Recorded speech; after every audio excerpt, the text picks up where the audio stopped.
Sumimasen minasan. Balik lagi di channel Satoria, di mana di channel ini kami bakal nge-review beberapa anime dan belajar bahasa Jepang bersama. Bersama gua Deriri dan di sini gua Yuri. Selamat menonton and happy watching. Ngoki.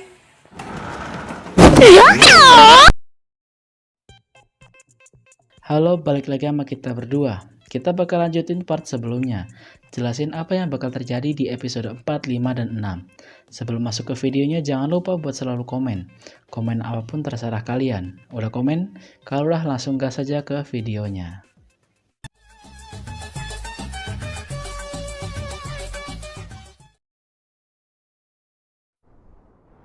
Chouいらん。Ah? いらんと言ったのだ。お前たちのステータスは低すぎて話。 Baru di awal episode, drama udah terjadi aja nih. Setelah perkenalan yang kemarin, saya masih belum bisa menerima Mars dan Eru. Karena alasan level mereka cukup jauh dibandingkan saya yang sekarang. Terjadi adu mulut antara Mars dan saya. Namun adu mulut tersebut terhenti setelah pasukan penjaga kota itu datang. Mereka mengumumkan bahwa undead yang berjumlah 10.000 sudah mendekati kota. Tentu saja mereka ingin membantu saya untuk mengalahkan pasukan undead tersebut. Tetapi si saya ini justru melawan pasukan undead tersebut sendirian dan meminta bayaran untuk hal tersebut. Emang si saya ini udah sombong banget lah.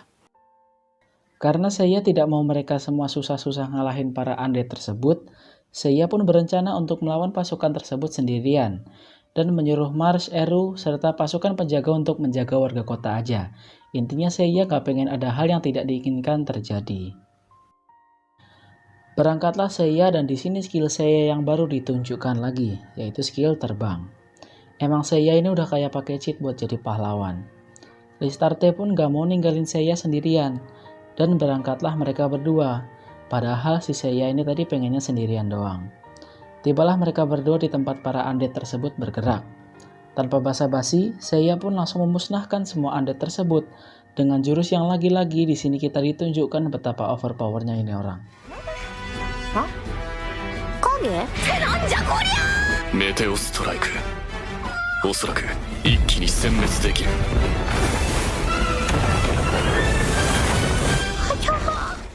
Karena merasa belum puas, saya pun mengeluarkan skill itu sekali lagi, yang akhirnya merubah hutan menjadi kolam renang. Saya bilang bahwa setelah menggunakan kedua skill tersebut, energinya terkuras habis.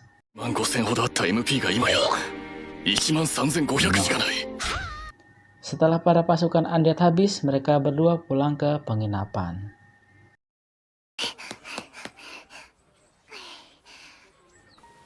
Tetapi setelah mereka pulang, mereka justru diberitahu oleh si Eru bahwa Mars menghilang.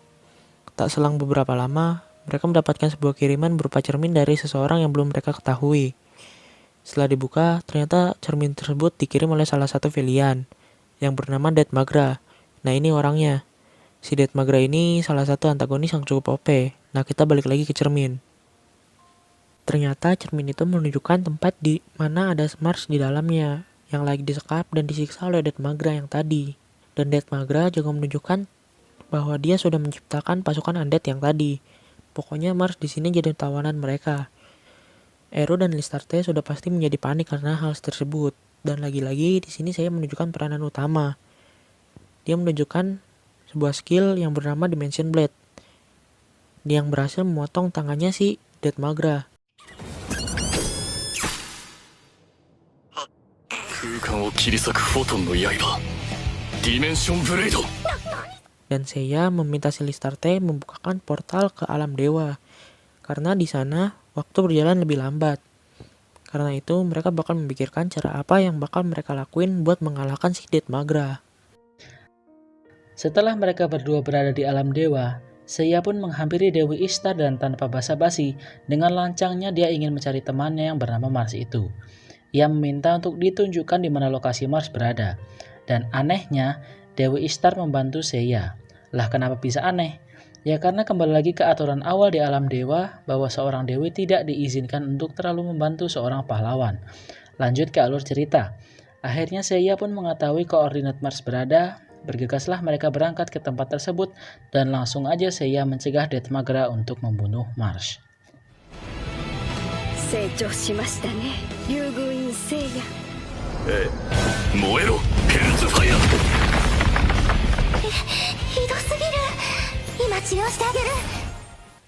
Mulai dari sini, pertarungan bakal seru. Pertandingan antara karakter utama kita yang berlebihan kekuatan melawan salah satu komandan kerajaan iblis.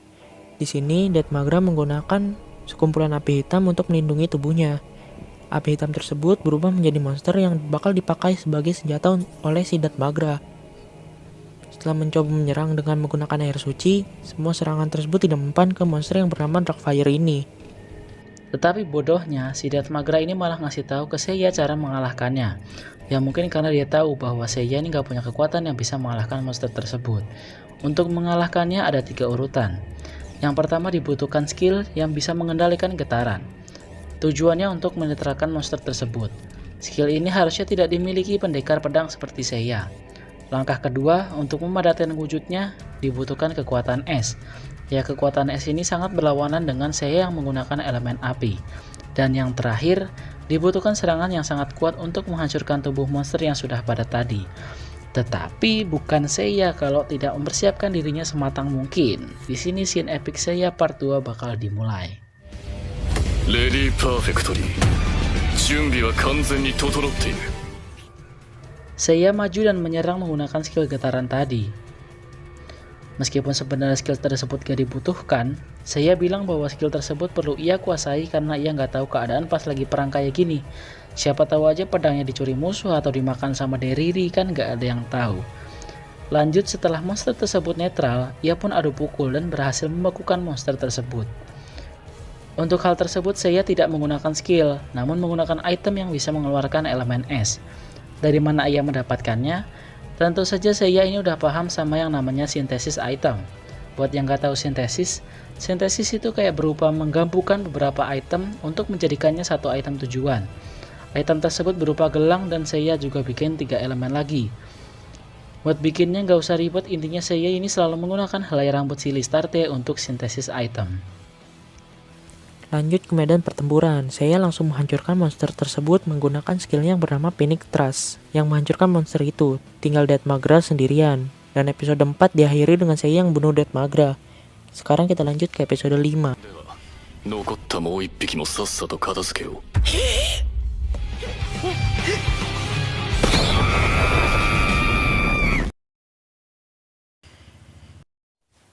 Lokasinya masih bertempat di Seimun. Mars bangun dari pingsannya dan bertemu dengan Seiya yang sudah menyelamatkannya. Mars pun sadar bahwa kekuatan Seiya jauh berbeda dengannya, dan Mars meminta kepada Seiya untuk menjadikannya sebagai murid. Seiya pun tidak masalah dengan hal tersebut, selama Mars dan Eru menjadi seseorang yang membawakan barang-barangnya si Seiya. Berdamailah mereka. Mars dan Eru cerita bahwa dulu di tempat tinggal mereka berdua, para leluhur bilang bahwa ada seorang naga yang membawa 2 bayi, yaitu Mars dan Eru. Mereka berdua ditakdirkan untuk bertemu seorang pahlawan dan menuju gua naga untuk mengambil senjata yang dapat mengalahkan Raja Iblis. Mereka pun pede pengen langsung ke gua naga. Cuman lagi-lagi Seiya menolak. Ia ingin kembali ke alam dewa untuk latihan lagi. Ya, berangkatlah mereka ke alam dewa. Yang pertama mereka lakukan adalah menemui Celsius untuk melatih Mars. Dan dilanjutkan mereka meminta bantuan ke Dewi Api yang bernama Hestika untuk melatih Eru. Setelah Mars dan Eru mendapatkan partner latihan, sekarang tinggal Seiya seorang. Di tengah perjalanan mereka bertemu dengan Valkyrie, yaitu Dewi Penghancur, ini orangnya. Valkyrie merupakan dewi terkuat yang ada di alam dewa, jadi gak heran bahwa Listarte di sini takut kepadanya. Cuman sikap Seiya yang gak pernah respect ini malah ngajak Valkyrie berantem. Tetapi ada Arya yang berusaha menenangkan Valkyrie. Ya info aja Valkyrie di sini agak mesum lah orangnya.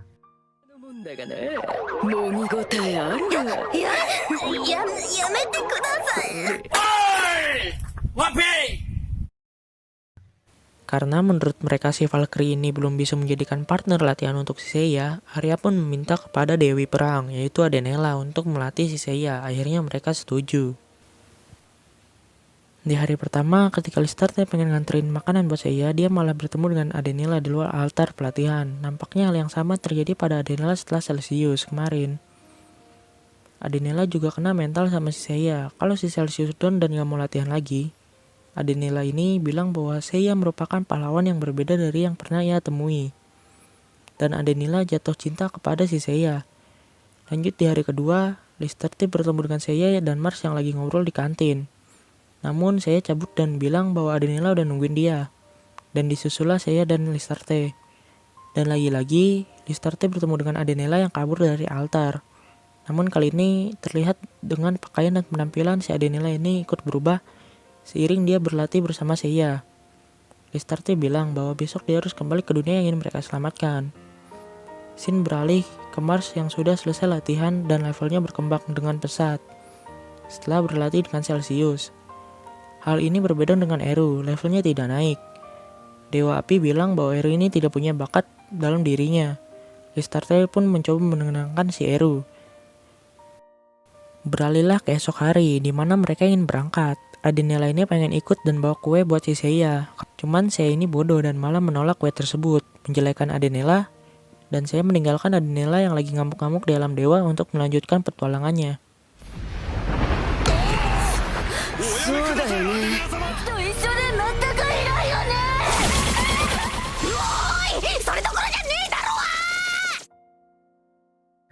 Sampailah mereka di sekitar lokasi dekat Gua Naga. Mereka berjumpa dengan beberapa monster. Mars dan Eru meminta agar mereka aja yang mengalahkan para monster tersebut untuk menunjukkan hasil latihan mereka. Tetapi sudah menjadi kebiasaan saya untuk menyelesaikannya sendirian, dengan jurus baru lagi yang bisa mengendalikan Phoenix atau burung berupa api yang langsung membunuh musuh yang mencurigakan dalam radius 50 meter. Sebenarnya nggak penting sih buat dijelasin, tapi ya inilah karakter kita yang terlalu OP ini. Lanjut, mereka mampir dulu ke toko milik para dwarf yang ada di sana untuk membeli obor yang sebagai perlengkapan yang dibutuhkan untuk memasuki Gua Naga. Mars dan Eru ini bisa mengetahui letak Gua Naga karena emang mereka asalnya dari sana juga. Dan mereka juga yang ditakdirkan untuk membuka segel dari Gua Naga tersebut. Setelah mereka sampai di Gua Naga, berdirilah mereka di depan gerbang penyegelan yang gua omongin tadi. Dan lagi-lagi Seiya yang mengambil jatah peranan si Mars dan Eru dengan menghancurkan gerbang itu dengan kekuatannya.